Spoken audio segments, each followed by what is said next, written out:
Welcome to this e-learning module, Intersectionality, produced by the Department of Gender, Women, and Sexuality Studies at the University of Minnesota. This work is licensed under a Creative Commons Attribution, Non-Commercial, Share-alike 4.0 International License. When you complete this module, you should be able to define intersectionality, matrix of domination, and identity. You will learn about the limits of single identity issues or analyses through Black feminist thought. Intersectionality is a feminist praxis, theory, and practice that understands systems of power and oppression as interrelated and the identities they produce as multiply constructed. In this module, you will learn ways in which intersectional critiques explore how socially, politically, and historically constructed categories of identity and oppression, such as gender, race, class, sexuality, religion, nationality, or ability, interact with one another to inform social hierarchies. Because patriarchy does not act independently of other systems of power, gender-based oppression is bolstered by other forms of domination, including classism, racism, imperialism, heteronormativity, and ableism, to name a few, indicating that a critique which considers patterns of connection between these elements is needed. The imperative for multi-sided critique becomes even more apparent when we consider that subjects themselves inhabit more than one social position simultaneously. It is for this reason that you will find yourself talking as much about race, class, religion, and nation-state politics in a GWS course as you do about gender, sex, and sexuality. Intersectionality provides a vocabulary for understanding how identity is formed through multiple, simultaneously occurring systems of power that determine privilege and create oppression. The intersection of intersectionality refers to the point at which multiple systems of power converge to inform social realities. Intersectionality holds that identities emerge in relation to systems of power, patriarchy, white supremacy, and capitalism, for example, which define the categories, such as gender, race, and class, through which we're able to identify ourselves, for example as female, white, and poor. Because systems of power interlock, or work in conjunction with one another, so do the categories of meaning they create, and therefore the identities we form from them.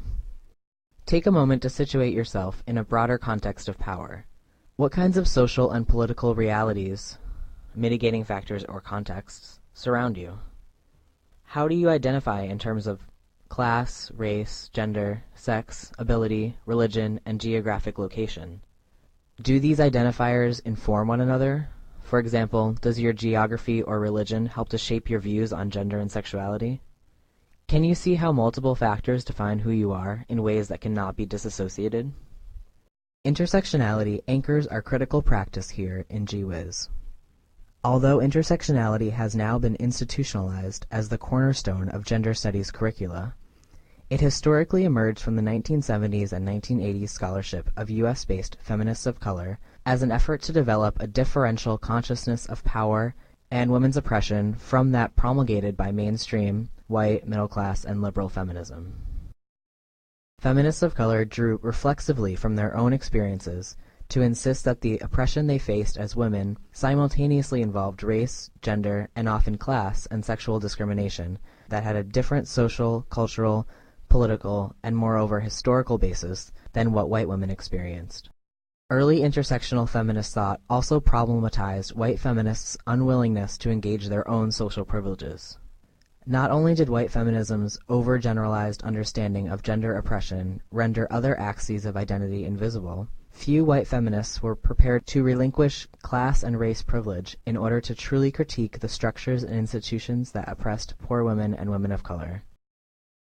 Although feminist theorist and legal scholar Kimberly Crenshaw was the first to coin the term intersectional theory in 1989, the efforts of scholars such as the feminists of color involved in the Cohambee River Collective, Bell Hooks, and Patricia Hill Collins indicate that what we know as intersectionality emerged early on from Black feminist thought.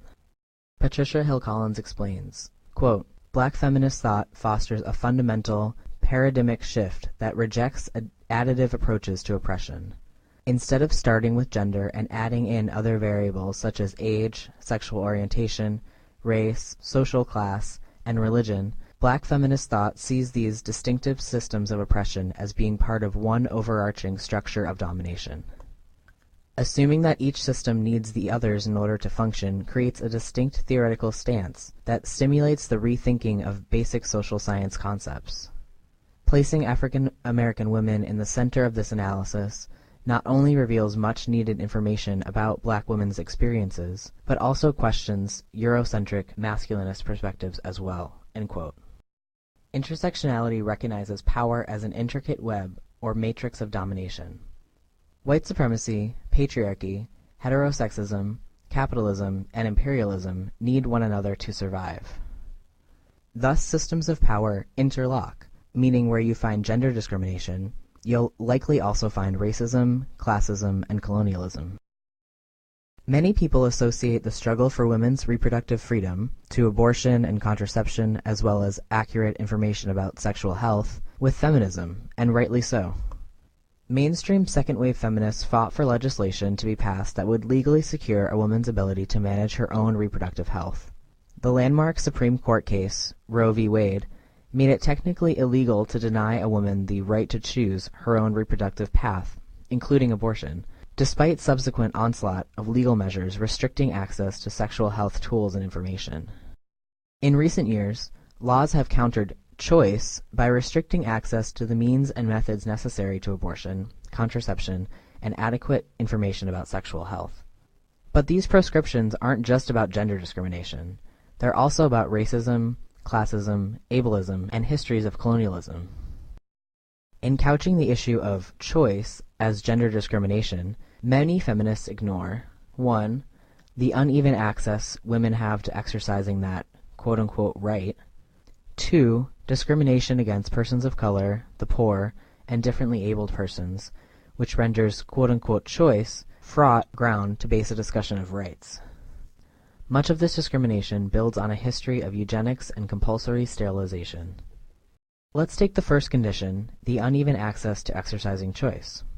Securing the quote-unquote right to choose is insignificant when many women cannot garner the funds or be guaranteed access to the services that would render such choices viable rights or guarantees. For example, if there are no abortion providers in your area and your access to or time for long-distance transportation is lacking or worse, legally restricted, choice cannot be exercised.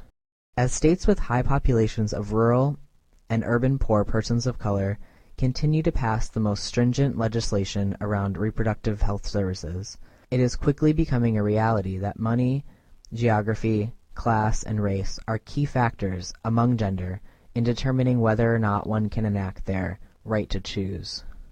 Thus, gender discrimination is not the only reason for the restrictions placed on women's reproductive freedoms. Now let's take the second condition, a history of sterilization among women of color and women with disabilities. Compulsory sterilization programs have long been part of state-sponsored eugenics. Historically, governments have attempted to decimate populations deemed quote-unquote genetically inferior by requiring that women, as well as men, within those demographics undergo sterilization procedures. The 20th century eugenics movement in the United States targeted poor communities of color as well as differently abled persons. Coming into popularity in the 1920s, during a time characterized by changing racial demographics, eugenics sought to ensure white supremacy and diminish in number populations of quote-unquote unfit individuals by sanctioning sterilization procedures among the poor, immigrants, African American, and indigenous communities, and the mentally and physically disabled. Margaret Sanger, the founder of Planned Parenthood, advocated the sterilization of unfit mothers, white immigrant women, and women of color, as a way to curtail population growth among the poor, thought to be the effect of wealthy white women gaining access to contraception. Thus, remarkably, the initial struggle for reproductive choice among wealthy white women coexisted with the forced sterilization of poor immigrant women and women of color. Sterilization practices continue today among indigenous populations in Latin, Central, and North America. Using quote-unquote softer mechanisms of coercion, medical professionals will frequently provide misinformation to First Nations women about the benefits of sterilization and the risks that childbirth as well as child rearing pose to them. According to Indigenous feminist scholar Paula Gunn Allen, forced sterilization is an instance of neocolonialism, an attempt made by states to territorialize Native women's bodies. In 1972, the U.S. Senate convened a committee on the forced sterilization of poor black women who testified to being aggressively encouraged to undergo sterilization procedures, even being given false information about its alleged reversibility. According to black feminist scholar Angela Davis, the rate of compulsory sterilization of black women nowadays is especially high among prison populations. What we can observe here is that the discourse of choice as a right presupposes a subject who is class and race privileged as well as able-bodied, a subject who has no historical limitations or current obstacles in her way. As a rhetorical strategy, choice and rights render women's reproductive freedom a quintessentially democratic struggle, but conceal the tremendous amount of privilege it takes to fight such a battle. Intersectionality renders visible the many struggles feminism neglects to consider in this instance. By situating reproductive politics in a matrix of domination, feminists can effectively argue that the project to restrict women's access to their bodies simultaneously involves gender discrimination, the politics of nation-making, racial apartheid, the making of able bodies, and class distinction. The example of reproductive rights shows us how systems of power interlock in ways that might go unnoticed. For example, how gender discrimination and colonialism come together in the example of sterilization among Native women, and given the history of sterilization, collide with the politics of ableism. What this means for feminist politics is that in order to critique the restrictions placed on women's reproductive freedoms, one must simultaneously take on sexism, imperialism, white supremacy, and ableism. As mentioned earlier, intersectionality explores all aspects of identity, as they inform a person's relationship to other people, institutions, and events in a broader context of power. Identities are not merely attributes that one possesses, but are rather social locations through which power flows. According to Audre Lorde, social norms help to determine relationships of power among people according to identity. Social norms are hierarchical, placing identifiers, and in turn situating the persons who embody them, in proximity to normative ideals. The closer one exists to normative ideals, the less one is seen as different, and the more likely it is for privileges to occur and aspects of one's identity to go unremarked. Persons have varying degrees of access to privilege, even while being marked by difference, and vice versa. For example, a white woman has racial privilege even though she might experience gender oppression. If she is queer, she might also experience sexual oppression, but this would not negate the privilege she has as a visibly white person. But even these distinctions are more complex. Identities are integral to one another, and different combinations of identities engender social positions that imbue persons who might share a common identifier with different degrees of access to social privilege. Keeping with our example, a white queer woman may not have the same racial privilege as would a white heterosexual male. And although she is queer, her oppression as a queer woman might be quite dissimilar to a queer woman who is also of color or transgender. Identities are not static, and their significance varies in accordance to factors of history, social politics, and visibility. In turn, the ways in which privilege and oppression play out can also vary from person to person, time to time, and place to place. Although intersectionality tries to make clear how these differences emerge, it also helps us to understand how identities are connected through a broader critique of power. In the 1980s, Crenshaw researched black women in the workplace. She questioned why African American women were left unprotected by anti-discrimination law and found that it was due to the split categorization of discriminatory offenses.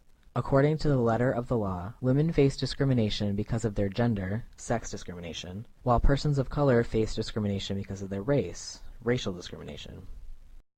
What black women experienced as oppressive in the workplace simultaneously involved race and sex discrimination, a reality irreducible to the law as it stood. In fact, Crenshaw discovered that anti-discrimination cases left the most vulnerable, for example, multiply oppressed subjects, unprotected. Sex discrimination was non-existent unless all, for example, white women were discriminated against, while race discrimination was non-existent unless all, for example, men, were discriminated against.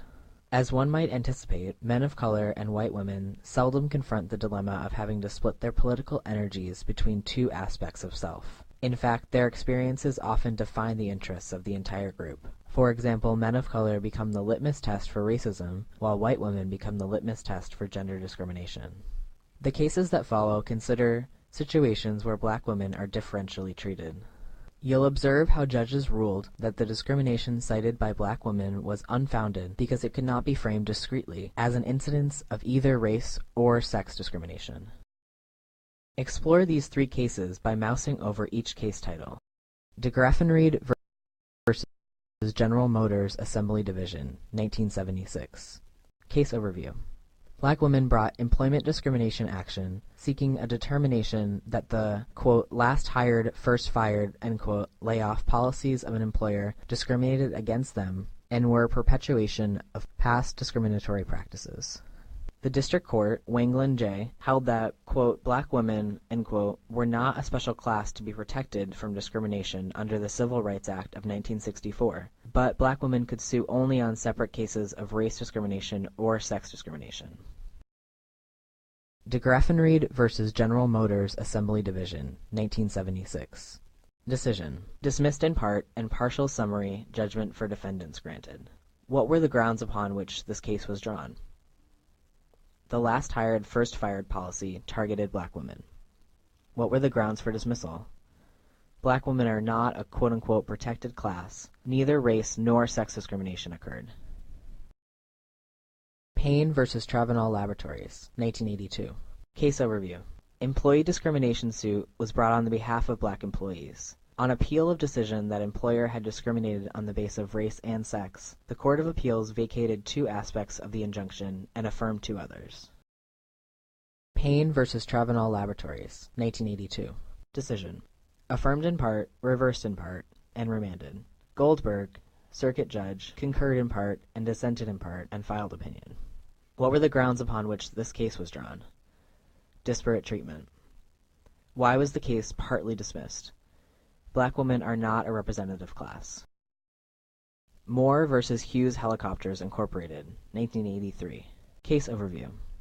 Plaintiff, a black female, brought suit alleging employment discrimination. The United States District Court for the Central District of California, Manuel L. Real, Chief Judge, granted employer's motion for involuntary dismissal, and plaintiff appealed. The Court of Appeals, Choi, Circuit Judge, held that 1. District Court did not abuse its discretion in limiting its class certification on basis of inadequate representation. 2. Absence of black female employees in higher paid labor grades within bargaining unit was insufficient to establish prima facie case of employment discrimination on theory of disparate impact in first-line supervisory positions. And 3. District Court did not abuse its discretion in assessing court costs against plaintiff. Moore versus Hughes Helicopters Incorporated, 1983. Decision. Affirmed. What were the grounds upon which this case was drawn? Differential treatment in hiring practices. Why did the courts affirm the previous ruling? No discrimination occurred. Disparate impact did not occur. What one can infer from these cases is that anti-discrimination law reflects a larger social ignorance about the interactions between systems of power and the disparate ways in which they constitute identities and create oppressions. Crenshaw's main point is that the anti-discrimination law does not provide a sufficient way of countering oppression because it eschews a structural critique of power. Intersectionality is a feminist praxis with multiple goals and objectives. Historically, the purpose of intersectional theorizing was to create a political space for women of color outside of the dominant, often one-dimensional frames of mainstream feminist and critical race movements. Consider the following statement from the Cohambee River Collective. Quote, "During our time together, we have identified and worked on many issues of particular relevance to black women. The inclusiveness of our politics makes us concerned with any situation that impinges upon the lives of women, third world, and working people. We are of course particularly committed to working on those struggles in which race, sex, and class are simultaneous factors in oppression. We might, for example, become involved in workplace organizing at a factory that employs third world women, or picket a hospital that is cutting back on already inadequate health care to a third world community, or set up a rape crisis center in a black neighborhood. Organizing around welfare and daycare concerns might also be a focus. The work to be done and the countless issues that this work represents merely reflect the pervasiveness of our oppression." End quote. Critiques of sexism as a singular mode of domination must be eschewed for a more intersectional understanding of multiple, simultaneous oppressions. For example, patriarchy works in conjunction with capitalism, imperialism, white supremacy, and ableism. Identities are inherently plural and emerge from an interlocking web of power. Oppressions are multiple, but not all subjects are multiply oppressed. Identities create the basis for oppression. Identities emerge in relationship to social norms and therefore carry with them varying degrees of power, privilege, and difference. No one oppression is greater than another. They work in conjunction with one another. Identities, quote-unquote, locate us, socially, politically, and culturally. They form the basis of our epistemology, ways of knowing and viewing the world around us. Intersections between and among identities can become fruitful ground for coalition building. The very categories through which systems of power oppress can be reclaimed for revolutionary ends. Systemic analyses of power and oppression are necessary for understanding the systems of dominance that overlap and recur through institutions, cultural practices, time, and space. There also exists an imperative for site-based critiques of power and oppression, especially as intersectionality asks feminists to critique their own lives. Here are the references for this module.